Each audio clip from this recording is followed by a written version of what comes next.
Praise the Lord. Muli ay masaya tayo na sa ngayon ay we are allowed to be in the house of the Lord once again. Medyo mahaba din na medyo restricted. Pero ngayon, I do not know kung ma-approve ng IETF ang 50%. Although ang NCR ay nag-propose na at approve na nila ang 50% para wala na tayong problem. Ano po? Gayon pa man, binabati ko po ang lahat na nandito ngayon sa bahay ng ating Panginoon. And we have visitors in the church. Pero mamaya ko na pong banggitin ang mga pangalan ng mga nasa online po natin. Pero meron po tayong mga bisita sa Camarines Sur, Albay. Meron din po tayong mga bisita Naga City, no? Sa Piling. Ayun. Abot tayo dun sa South. Meron din tayo sa Cagayan City at saka sa Bulacan, Isabela, and meron din po tayo Bahrain at saka Hong Kong. Praise the Lord. So, ngayong umaga ay mamaya ko na po batiin ang nasa online natin. But dito po sa church, I think parang kulang to ang listahan ng ating bisita. Parang hindi ko alam kung kompleto ba to? Si Brother Elijah Sajunya. Yun. Praise the Lord. Mukhang galing US ito. Praise God. Pagka kayo ay walang pambili, yan, pwede maprenda yan, no? Praise God. Yung ginto. Si Sister Irish May Soriano, galing naman sa San Juan City. Praise the Lord. Yun, bisita ni Sister Val. Si Brother Elijah, bisita ni Brother Efren. Taga Batasan ka lang, brother, no? Dito ka lang. Praise the Lord. And of course, Sister Belen Masculino, galing naman sa Litex, bisita ni Brother Mars. Praise God. So, nagpapasalamat po tayo sa Panginoon na sa mga araw na ito, ay nasa bahay tayo ng Diyos.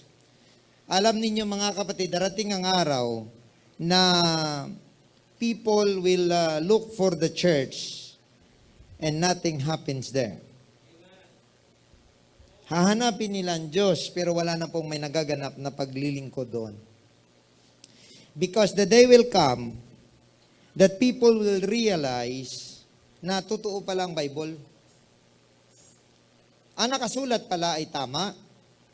At ngayon, sila ay nakarealize na kailangan pala nila ng Diyos. Unfortunately, it might be too late. Sa ngayon, mga kapatid, napakaiksi ng mga panahon para sa atin. At sinasabi ko nga po, in the year 2030, ika-2,000 years na po, mula nung namatay ang Panginoon sa cross. 2,000 years na. So it's approximate plus or minus 4 ang ating kalendaryo. Meron pong margin of error na plus or minus 4 sa ating kalendaryo. So, we are 2021. This can be 2025 or 2016. Yan. So may plus, may minus doon po sa kanyang margin of error. Gayon pa man mga kapatid, pag ating titingnan, sa 2030, 2,000 years na po mula nung, ito pong 30 AD, tinatanggap po ito ng mga scholars sa Bible. The year, the exact date that Jesus died on the cross. And ang pinakita kanina ni Pastor Rod, which is the tabernacle, although nandun lang po siya sa entrance, nag-discuss. Pag tinignan po natin yung sunod na, pagkatapos kasi niya na mag-alay, ang dugo ng inalay ay kanilang i-sprinkle doon po sa mga furnitures. From that brazen altar, doon po hinahandog ang lahat ng mga hayop. Ang kasunod po niyan ay brazen laver. So mula po sa pagsunog ng handog, ang saserdote ay pupunta po sa brazen laver at doon maghugas ng kamay. Amazingly, ang brazen laver ay hindi po nawawalan ng tubig. It's very amazing. And then, pag tumingin siya doon sa brazen laver na yon, makikita niya kung may problema ang kanyang sarili. Makikita niya kasi bawal po pumasok ang saserdote sa tabernakulo kung may spot ng dugo ang kanyang damit. Dapat walang spot. Kaya puti po yung kanilang damit na meron lamang outline ng blue at saka mga pomegranates na, ano ba tawag dyan sa mga tailoring? Yung bilog-bilog. Hindi, yung mga bilog-bilog na parang may mga, yung may mga design. Ha? Tassel, parang tassel, yung mga bilog-bilog na yan, tapos may mga fringes, yan. Yan po ang kanilang, And then pagpunta po niya sa brazen laver, titingnan niya, hindi rin po pwede na ang kanyang damit may tupi. Ibig sabihin ng tupi, may yukot. Ng yukot, lagot. Hindi po pwede. Yung kunwari, kaya nga pag naghang sila, nakahang lang talaga yan. Hindi po pwede yun na may kusot. Pagpasok po niya, meron po yan tinatawag na the inner court. The inner court, outer court pa lang po yung kanina nakita nyo. The inner court is divided into another 2 rooms. May dalawa pong kwarto doon po sa inner court. Pagpasok po mula sa brazen laver, pagpasok po niya, meron pong una ay tinatawag na holy place. Sa holy place, meron pong 3 furnitures. One is the 7 candlesticks, and then the table of shewbread, and then the altar of incense. So ang gagawin po ng sacerdotes, pagpasok po niya, mula po ang 7 candlesticks, yun po ang nagbibigay liwanag sa room. Kakain po siya ng isang tinapay, and then pagkatapos mag-alay po siya ng incense sa altar of incense. Alam niyo po ba na binigyan po mismo ng sukat? Ang sabi ng Panginoon kay Moses, ang mga bagay na ito ay anino ng mga totoong bagay. So, ibig sabihin, these are but the shadow of things to come. So, meron pong totoo. Pero ito po ang inyong pakinggang maigi. Ang sabi ng Diyos kay Moses, make sure that you do it according to what I have shown you in the mount. So, ibig sabihin, mga kapatid, ang tabernakulo, ang plano ng tabernakulo ay binigay ng Diyos doon pa lang sa Mount Sinai, sa taas, binigay na ng Diyos doon. At sabi ng Diyos, kinakailangan eksakto. So, bakit eksakto? Meaning, mga kapatid, may gustong ipakita ang Diyos na may mga sukat na mahalaga. Dahil hindi naman kailangan, kung hindi naman mahalagang sukat na yan, sabihin mo na lang, gawin mo lang square. Bahala ka na kung gaano kalapad according sa kasyang tao. Di po ba? Pero alam niyo ba kung anong sukat na ibinigay? 10 cubits ang luwang, 10 cubits ang taas, 20 cubits ang haba. So, ang 1 cubit is equivalent to 18 inches. 1.5 approximate. 1.5 feet. So, 10 times 10, 100, times 20, 2,000. Now, anong nandun sa loob? The 7 candlesticks that represents the Holy Spirit. Ano ang kasunod? The table of shewbread that represents the Word of God. And then, there is that altar of incense that represents your prayer, your worship, your meditation. So, ibig sabihin, that is the area of the church. Dahil ang kasunod niyan, another court, another room, ang tawag ay holiest of holies. Na nandun naman ang Ark of the Covenant at saka ang mercy seat. Na walang makapasok kahit sino except the high priest.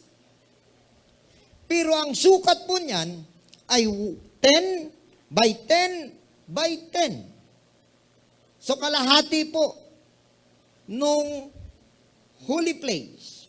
Ang holiest of holies.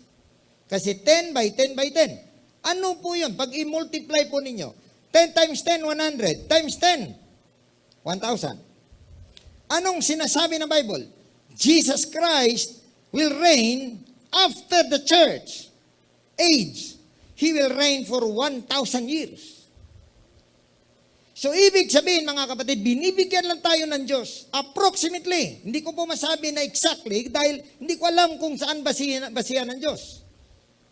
Wala pong may binigyan ng ganong klaseng kaalaman. Pero, the church was given only 2,000 years. Para, tinatawag ito sa Bible na times of the Gentiles, wherein the Gentiles can enter the church and the Jews cannot reign over. But in the millennium time, it is Israel that will reign on this earth. But the one who will govern are those who were able to join the first resurrection. And that is the church. And that is why the church right now is very important. Dahil mga kapatid, kung ang Israel ngayon ay very important at sila ang tinatawag na timepiece, time clock, alarm clock ng Diyos, ang church ganun din. Kaya ang church, mga kapatid, kinakailangan, actually, ang Antichrist cannot reign until the church is taken away. Kapag wala ng church dito, bahala ng dyablo kung anong gagawin niya. And God gave, according to the prophecy, God gave the devil 7 years to reign. 7 years. Hindi po yan kasali sa 1,000 years. Kasali po siya sa 2,000 years. So that means, sa 2030, 2,000 years na simula nung naipako ang Panginoon sa cross at simula na nakareceive ng Holy Ghost on the day of Pentecost at simula na nagkaroon ng birth and church, 2,000 years na. Now ngayon, minus the 7 para sa Antichrist. 2023. So ilang taon na lang tayo kung tutusin. Mga kapatid, meron ka pang 2 taon para magsisi. Kaya sa aming mga mahal na bisita, hindi po uubra na patagalin pa ninyo ang inyong desisyon sa Panginoon because time is at hand. Praise God. Mga kapatid, pagka inyong titingnan ang mga kapanahunan ngayon, sinasabi ng karamihan na ang solusyon natin ngayon ay bakuna. Tama, bakuna. Lahat naman ng sakit, bakuna ang solusyon eh. Di ba? Nagkaroon ng epidemya sa polio. Nagkaroon ng epidemya sa tigdas. Nagkaroon ng epidemya sa chicken pox. Bulutong. Bakuna. Ngayon, nagkaroon ng maraming debate. Ano ba talagang bakuna? Pabakuna ba kami, Pastor? Parang ako yung expert, no? Pastor, ano po ba ang ating stand? Ano po bang gagawin namin? Mapabakuna ba ako o hindi? Mahirap sagutin. Di ba? Ngayon, ang bakuna is a personal choice. Alright? Pabakuna kayo, it's alright. Nasa inyo po yun. Pero, ang masabi ko lang po ay ganito. Hindi po natin alam kung ano ang magagawa ng bakuna sa inyo. Dahil ang bakuna po, pinakamababa na testing ng bakuna, 3 years. Up to 7 years, pag-aralan. So, ibig sabihin, pag magpabakuna ka ngayon, kasama ka sa guinea pigs. Kasama ka sa eksperimentuan. Okay? Ngayon, kung magta-travel ka, siguro wala kang magawa. Hindi ko alam. Pero ako, i-drug ko ang pagkakataon ng bakuna. Malay mo, next week, mag-rapture na eh. Di ba? No need na magpabakuna. At saka, ito pa ang sinasabi. Kahit magpabakuna ka ngayon, may darating pang bago. Eh, anong gagawin mo? Pabakuna ka ulit. May darating po. Nakaplano na po yun.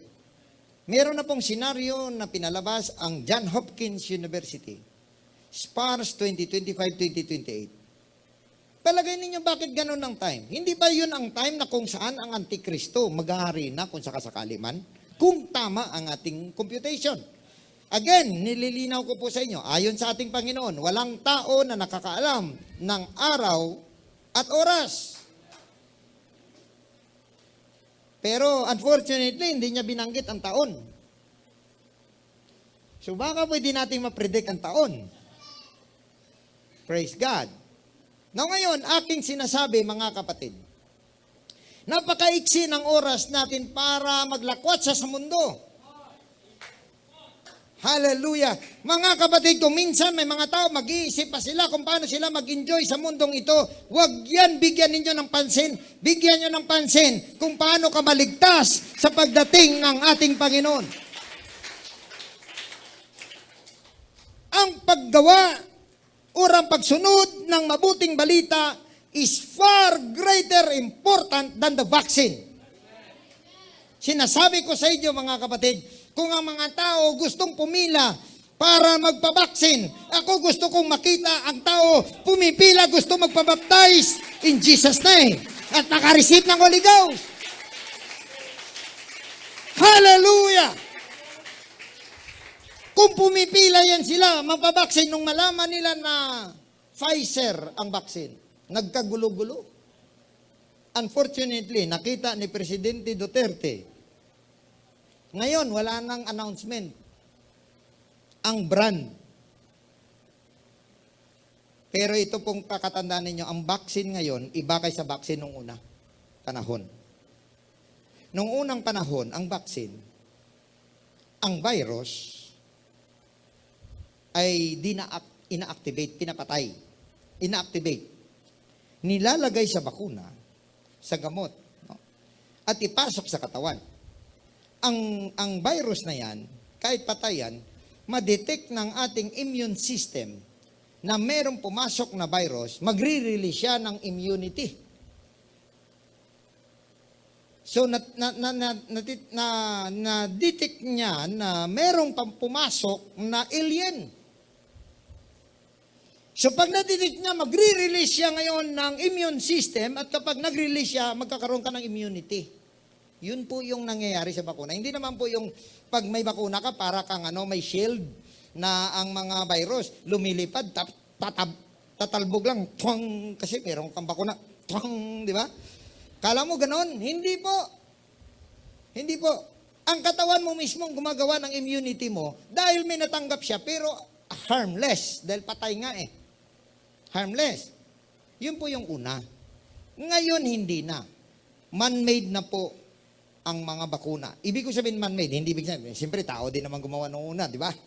Ibig sabihin ng man-made, hindi na po sila gumagamit ng natural na pamamaraan sa paggawa ng bakuna. Ang ginagawa na ngayon ng bakuna ay gumagamit na sila ng tinatawag na nanotechnology. Nilalagay sa katawan ng tao, napoprogram, nakokontrol kung saan ang kanyang titirahin. Kunwari, may sakit kang kanser. Ang kanser mo, kunwari, sa atay. Kanser sa atay. Dati-rati, ang gamot, chemotherapy. Pag chemotherapy, dati-rati, hanggang ngayon, hindi naman dati-rati, hanggang ngayon, napakatindi niyan. Titirahin niya buong katawan mo para mapatay ang mga cells. At anong mangyayari mga kapatid? Humihina ang katawan mo, nakakalbo ka, para ka may sakit pa rin, pagka tiningnan, mas lalo ka nagkakasakit, para lang mapatay. Pero minsan, nagiging successful, pero bumabalik. Kasi hindi naman lahat maubos eh. At saka buong katawan mo, titirahin. Parang ang tawag ng doktor dyan ay ganito, carpet bombing. Pag sinabi natin carpet bombing, sa military, padala ka ng eroplano na bomber, tapos bitaw ka lang ng bitaw ng bumba kung saan tumama. Bahala na yan kung saan tumama yan. Pero ang nanotechnology ay gumagamit, ay parang kagaya ng tinatawag na precise bombing. Meaning, yung guided missiles. Alam nyo ba yung mga guided missiles? Alam na ng missile kung saan siya dapat sasabog. Okay? Pag umabante ang missile, may nakita ang target, kunwari, for example, ay si Brother Joey. Lagot, nakatag. Dito manggaling ang missile. Pagka siya guided missile, pagka papunta siya rito, iiwas yan. Kasi hindi niya to target. Kung may bundok pa yan, dito po kunwari, iiwas din siya yan. Kasi hindi niya to target. Ito talaga ang gwapo, ang target niya. Praise the Lord.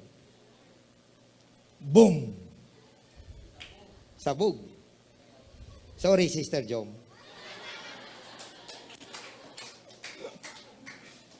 Pero mga kapatid, ganun po ang nanotechnology. Alam niyo ba na puprogram siya sa computer?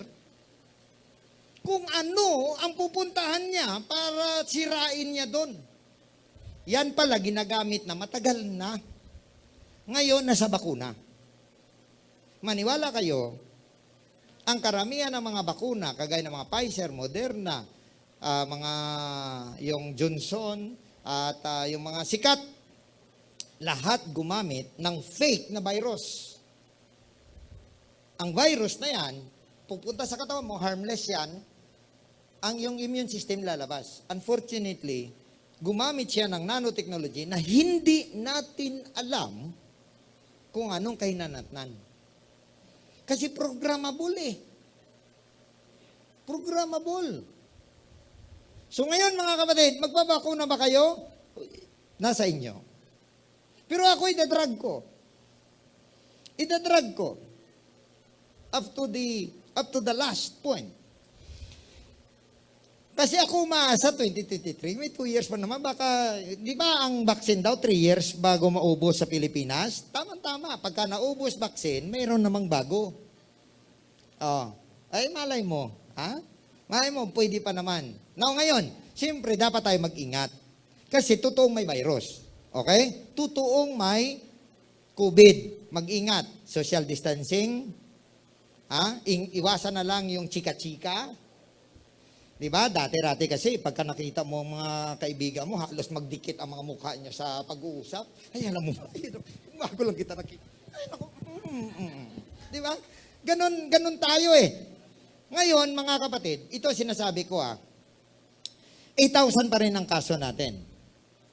Kagabi, tumingin ako, 8,000 pa rin. So, ibig sabihin, mga kapatid, hindi pa po nawawala ang virus. Hindi man natin alam kung totoo yung mga record na yun. Yun ang sabi ng datos eh.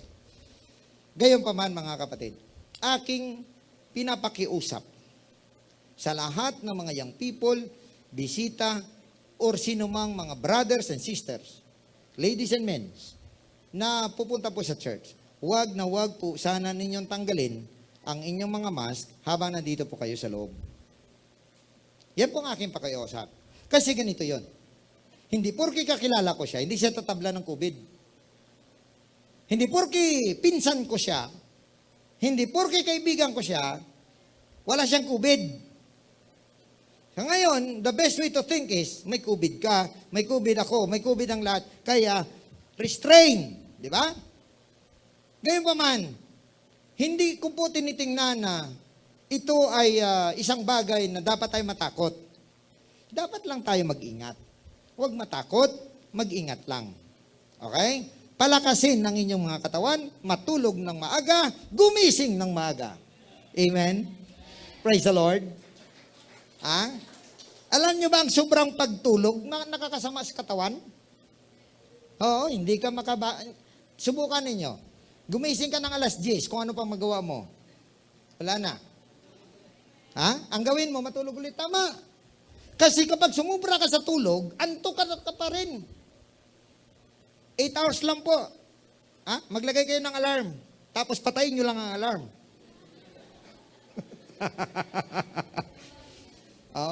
Merong iba na ang alarm parang lulabay. Parang lulabay ang alarm. Mas lalo pa siyang napahimbing sa tulog. Praise God. Mga kapatid, hindi ko na, gusto kong makipag-joke-joke sa inyo ng konti, pero may mahalaga akong bagay na sasabihin po sa inyo. Dahil mahalaga po ito, bago po tayo umuwi, gusto ko po may mga baon kayo. Nabanggit kanina ni Pastor Rod, Transformers, robot, di ba? May gumaganyan lang yun. Gumaganyan yung mga Transformer no? Pero alam nyo ba na wala pang may naimbentong robot na self-powered? Self-powered. Wala pa. Kahit nuclear robot pa yan, may end ang nuclear. Alam nyo ba kung ano pag sinabi natin nuclear? Gumagamit sila ng uranium. Ang uranium na ginagamit, parang kasing laki lang po ng ating kuko. No? Ang daliri natin. Ganyan lang po kalaki, pero kaya niyang paikutin ng 6 na beses ang barko sa buong mundo. Ganun po yung nuclear. Kaya nakakatipid. Nakakatipid sa nuclear powered, mga submarine, mga aircraft carriers, mga ano. Ano po yun? Nuclear powered. Pero nauubos po yun. Kasi ganito lang siya kaliit, pero sobrang tagal ng kanyang init. Kita nyo? Ganun ang example. Kahit anong gawin mo, alkaline man yang ilagay mo dyan, polymer man yan, isa ngayon ang pinakamahal na battery, yung polymer Polymer ion. Tapos na po ang panahon ng lithium ion. Polymer ion, yun na po yung battery ng pinakaunang iPad, iPhone, lahat ng Apple product, polymer. So kapag bumili kayo ng cellphone, tingnan ninyo kung ang battery polymer. Polymer ion. Ang lithium ion, patapos na pong buhay niyan. Okay? No, ngayon, kahit ano pa ang matindi sa uranium, kapag ito'y nag-leak, lahat kayo maging mutant in 5 kilometers distance. Mutant kayo lahat. Alam niyo ba kung anong mga mutant? Deform. Ibig sabihin, yung mga kamay nyo, nakaganon. Yung mga ulo nyo, nasa gilid na. Yung mga mata nyo, nalaglag na. Yung mga tinga nyo, para mga mushroom. Ayan. Yun yung mutant. Bakit? Epekto po ng radiation. Okay? Now ngayon, in 5 kilometers distance, ang sinasabi ko mutant, 5 kilometers away. Dahil ang 5 kilometers from the zero center of tawag din nila yan. Anong tawagan niya nila?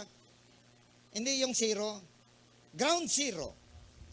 Ground zero. From ground zero, kung saan doon pumutok, nag-leak o sumabog ang nuclear, in 5 kilometers, tunaw ka.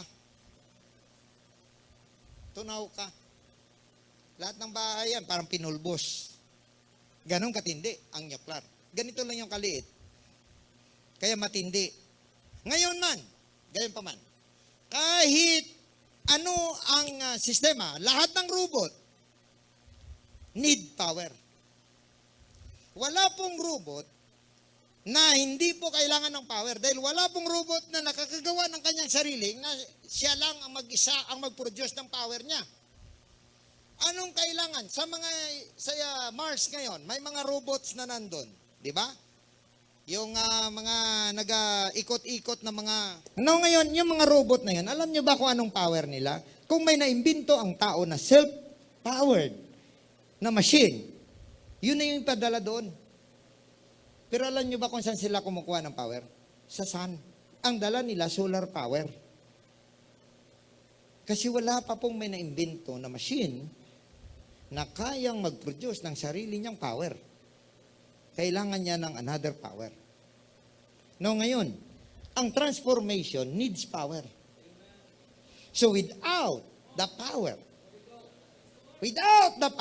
there is no transformation.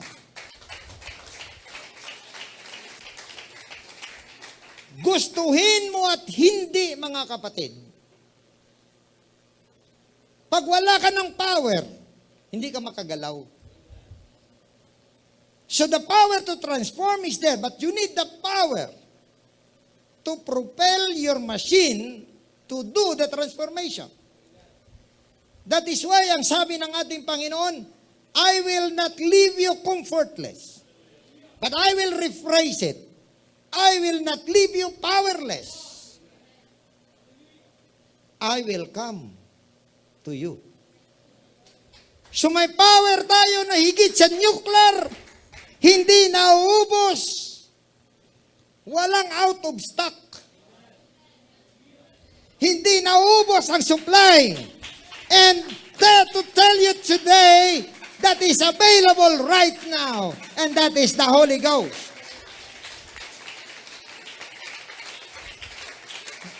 Praise God. That is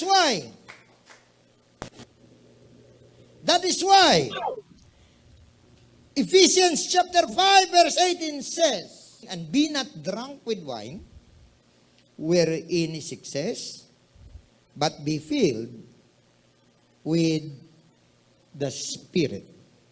Praise God. Now ngayon, pagka tinignan ninyo yan, maraming pamamaraan para kargahan mo ng fuel ang buhay mo. Maraming mga tao, mga kapatid, na kapag may problema, ang fuel na naisip nila, alak. Alak. Karga ng alak. Kasi may problema, pre. Bigat ng problema ko. Wala problema na. Order tayo. Isang galon. Lagay mo rito. Isang container. Diba? Pagka kinabukasan, nawala bang problema niya? Hindi. Nadadagdagan lang.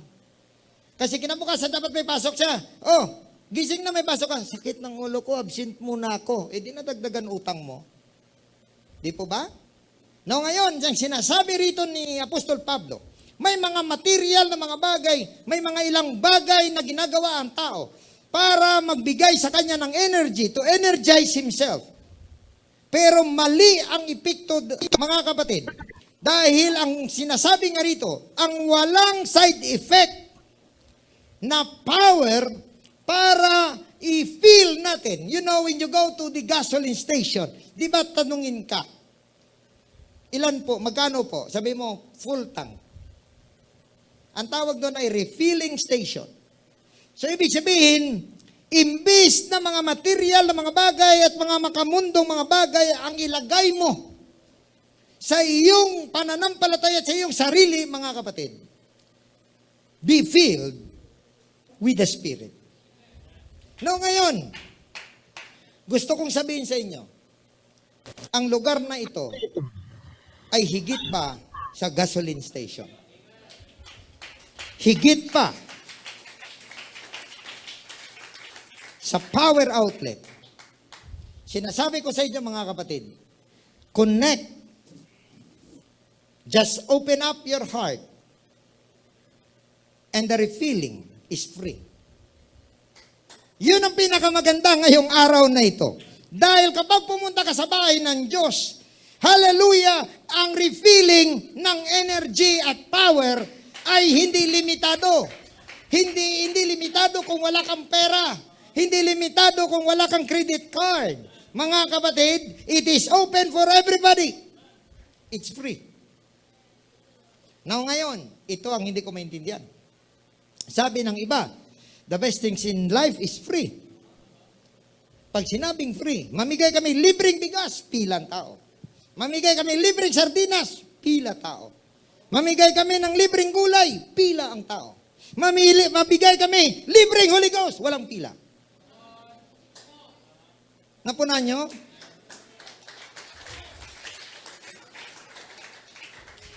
Kaya mga kapatid, ang payo ni Apostol Pablo, be filled with the Spirit.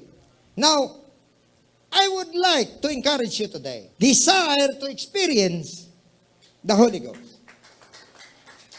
Praise God. Whether bisita ka o hindi, marami pa ang pumila nung nakaraang linggo. Meron ako nakitang dalawa na malapit na. I do not know kung nandito sila. Maybe wala. Pero mga kapatid, you need to experience the Holy Ghost. But before you experience the Holy Ghost, you must have the desire first. If you don't have the desire today, wala pong silbi ang worship. Kasi wala ka namang inaasahan eh. Di ba lahat tayo, may mga demands tayo sa ating sarili. May mga desire tayo. At yan ang ating motivation para gawin ang lahat. Gayunpaman kung wala ang motivation na yan, mga kapatid, wala kang energy to do things. But I would like you to give, because today, if you have that Holy Ghost, it is like a fire na hindi po nauubos, hindi na napapalong, kagaya po doon sa apoy, sa brazen altar at saka sa 7 candlesticks, hindi nauubos. So today,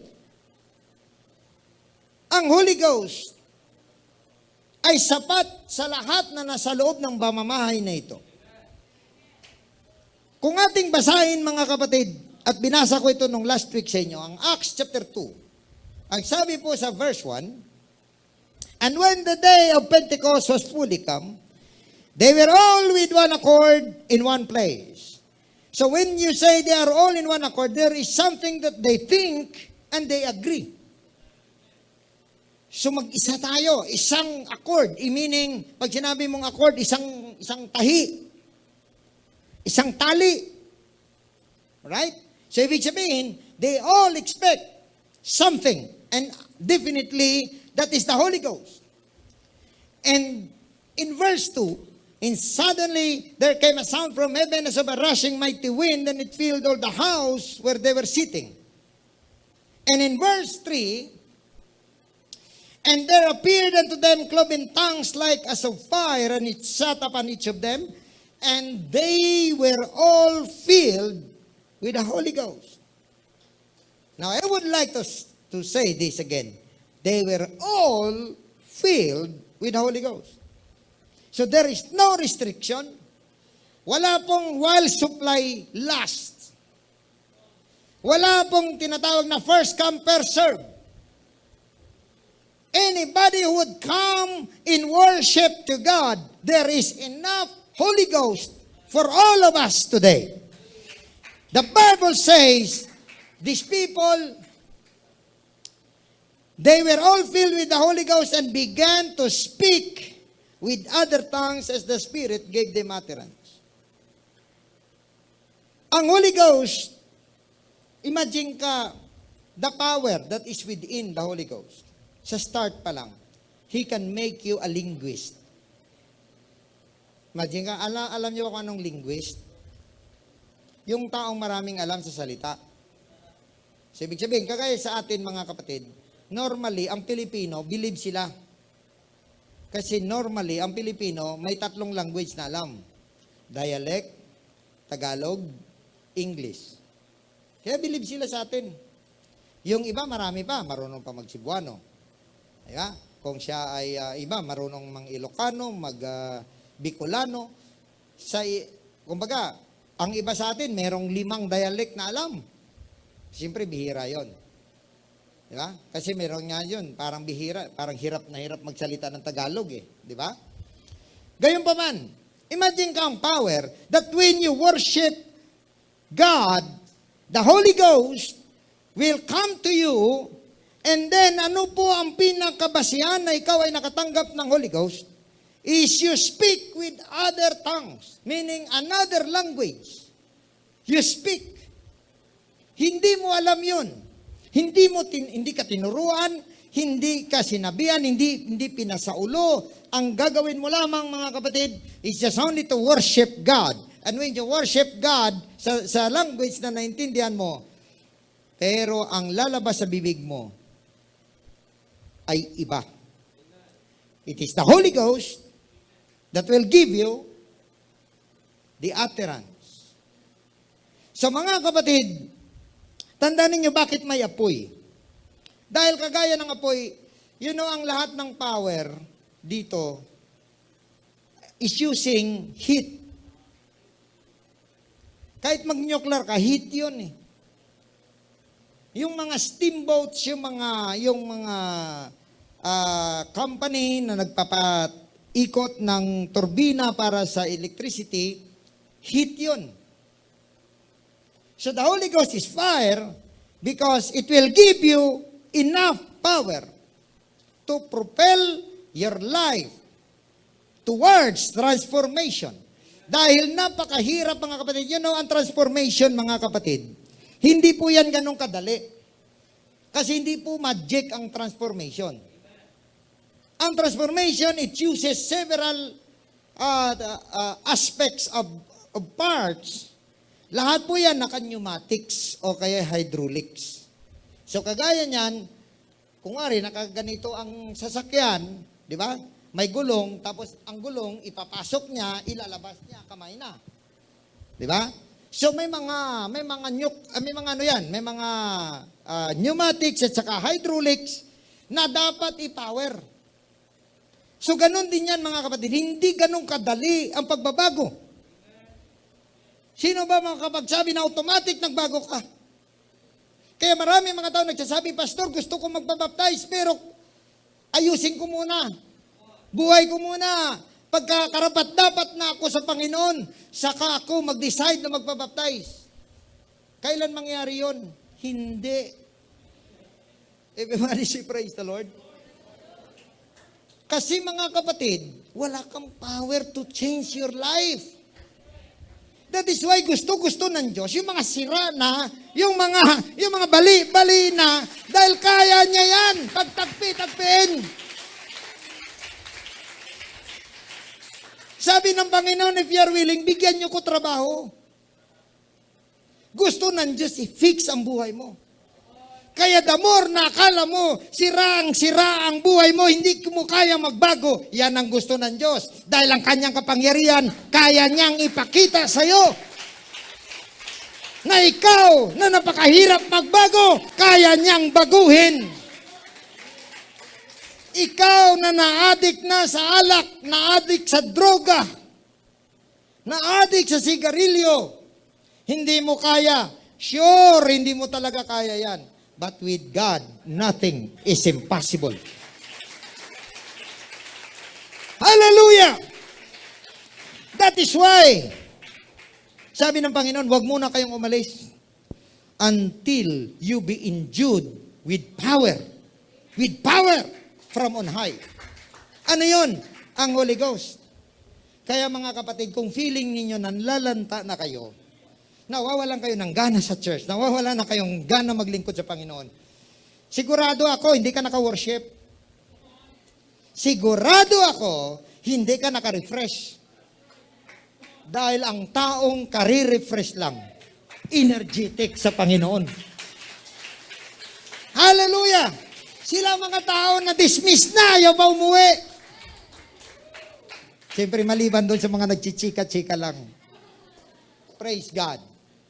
So mga kapatid, kapag may power ka ng ating Panginoon, ang lahat ng mga bagay na akala mo hindi kaya, kakayanin mo.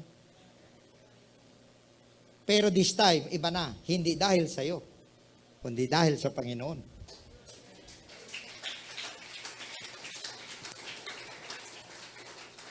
Nung ako'y magsimula ng pioneering work dito sa Maynila, nagtitipon-tipon kami sa isang apartment sa Balintawak, sa may Balingasa Street, kung sino nakakaalam sa inyo dyan. Sa may Barangay Balingasa, dyan. Katawid niya yan, 11th Avenue, papunta po ng monumento. May isang sister na nagmamayari ng apartment na aming pinagtitipunan, galing siya sa Japan. Ang trabaho niya, hindi siya prostitute. Ang trabaho niya, mag-table lang, inom, sigarilyo. So it has been for several years, more than 15 years na ganun ang buhay niya. Kasi doon pala, lalaki ang komisyon mo kapag marami kang nainom at marami kang na sigarilyo. Kasi ang sigarilyo pala sa mga bars, sobrang mahal. May komisyon sila. So the more you smoke, the more money. The more you drink, the more money. Ganon sila kasi nagtitable sila eh. Hanggang na-convert siya. ito ngayon ang matindi. Kahit mga ilang buwan na siyang nabaptize, hindi niya makuha-kuha ang sigarilyo. Nagsiservice kami sa kanilang apartment. Tapos service, aakyat siya sa kwarto nila, manigarilyo. Ganon ang routine. Until one day, sa Word of God, na-convict siya. Umakyat siya.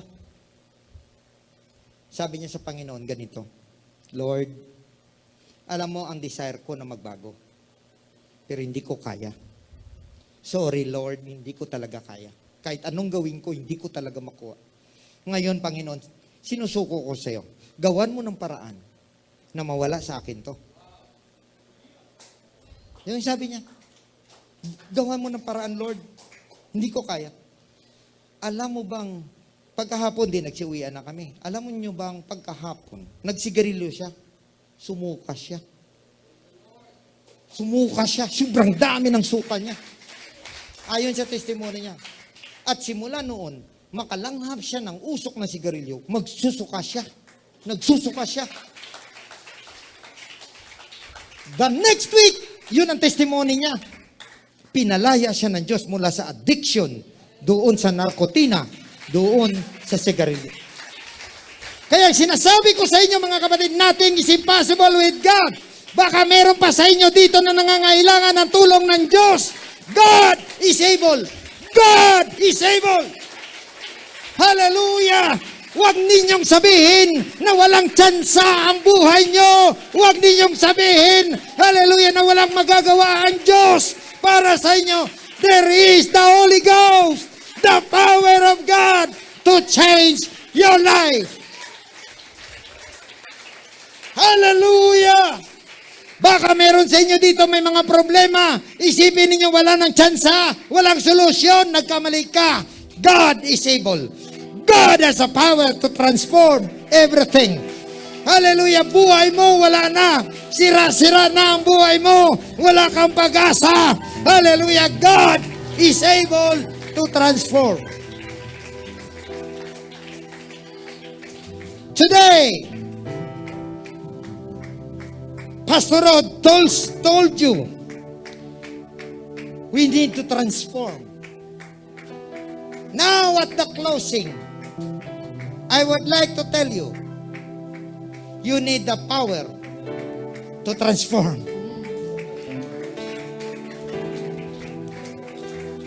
Again, gawin natin sa huling minuto. Tanggalin natin ang ating mga upuan, mag-social distancing tayo. Dito tayo mag-worship. Ang sino mang gusto, hallelujah, na makatanggap ng power, hallelujah, to transform your life, your situation. Hallelujah.